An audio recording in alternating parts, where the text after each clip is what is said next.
Ashima Das, lecturing in English. I am working here as a program officer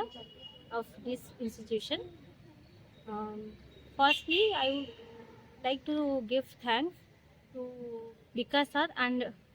his team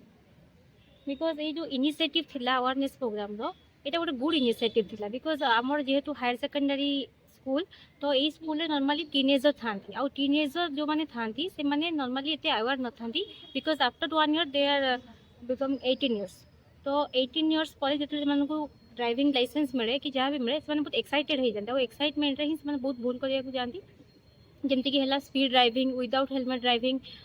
तो यही सब जिन life में बहुत risky थाए तो से अवेयर था जो आपंकर ये इनिशिएटिव थिला अवेयरनेस प्रोग्रामटा ये बहुत गुड इनिशिएटिव थिला जो कि स्टूडेंट्स माने विथ अदर स्टाफ्स ऑल्सो समस्ते आमर बहुत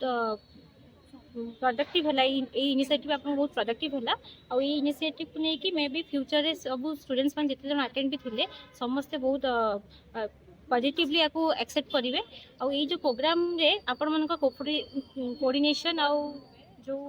अवेयरनेस जो आम गेस्ट आसी तो सांकर जो थिला रिसोर्स पर्सन को जो स्पीच थिला डेलिब्रेशन थिला ये बहुत फ्रुटफुल थिला बहुत बहुत धन्यवाद दूसरी आप इनिशिएटिव आम कॉलेज को चूज कले आउ एते भल से प्रोग्राम अरेंज करेंगे आउ प्रोग्राम अरेंज करने विदिन 1-2 डेज आप भलसे अरेंजमेंट कर पारे मो सहित कोऑर्डिनेट करके धन्यवाद देवी आम कॉलेज प्रिंसिपल सर को से जेहेतु एते सपोर्ट कले ना ये प्रोग्राम में भी हो पार ना आपण मानकर सपोर्ट बिना इस प्रोग्राम हवा बहुत इम्पॉसिबल था so lots of thanks to you and thank you.